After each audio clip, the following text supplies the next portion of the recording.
బౌల్‌లోనికి cup మినపప్పేసుకొని, వేరొక బౌల్‌లోనికి అదే కప్‌తో 2 కప్పుల జొన్నలేసుకోవాలి.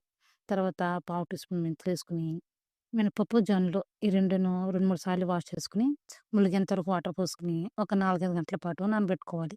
ఒక 4, 5 గంటల పాటు నానిన తర్వాత మిక్సీ జార్‌లోనికి నానబెట్టుకున్న మినపప్పేసుకొని, కొద్దిగా వాటర్ యాడ్ చేసుకొని, వీలైనంత మెత్తగా మిక్సీ పట్టుకొని, ఒక గిన్నెలోనికి ట్రాన్స్‌ఫర్ చేసుకోవాలి. అదే మిక్సీ జార్‌లోనికి నానబెట్టుకున్న జొన్నలు కూడా ఏసుకొని, కొద్దిగా వాటర్ యాడ్ చేసి, కొద్దిగా జొన్నలవి బరకగా మిక్సీ పట్టుకోవాలి. మరీ మెత్తగా ఏం రుబ్బనవసరం లేదు. బరకగా మిక్సీ పట్టుకుంటే గనక సరిపోతుంది. మిక్సీ పట్టుకున్న జొన్నలని గిన్నెలోకి ట్రాన్స్‌ఫర్ చేసుకొని, ఇవన్నీ ఒకసారి బాగా మిక్స్ చేసుకొని, ఇడ్లీ పిండి, దోస పిండి అయితే పక్కన పెట్టుకుంటాము. ఒక రాత్రి మొత్తం అలా పక్కన పెట్టుకోవాలి. ఒక రాత్రి తర్వాత చూపిస్తున్నాను. పిండి అనేది చక్కగా పులుసు ఉంటుంది కాబట్టి, ఒకసారి బాగా మిక్స్ చేసుకొని, గిన్నెలోనికి కొద్దిగా పిండిని ట్రాన్స్‌ఫర్ చేసుకొని, కొద్దిగా సాల్ట్ యాడ్ చేసుకొని, ఒకసారి బాగా కలిపి, ఇడ్లీ పిండిలోనికి కొద్దిగా నూనె అప్లై చేసుకొని, ఇడ్లీ ఏసుకోవడమే. స్టవ్‌ని మీడియం ఫ్లేమ్‌లో పెట్టి 10 నిమిషాల పాటు ఉడికించుకోవాలి. 10 నిమిషాల తర్వాత స్టవ్ ఆఫ్ చేసుకొని, ఒక 2 నిమిషాల పాటు అల్లం వదిలేసిన తర్వాత ప్లేట్‌లోనికి సర్వ్ చేసుకోండి.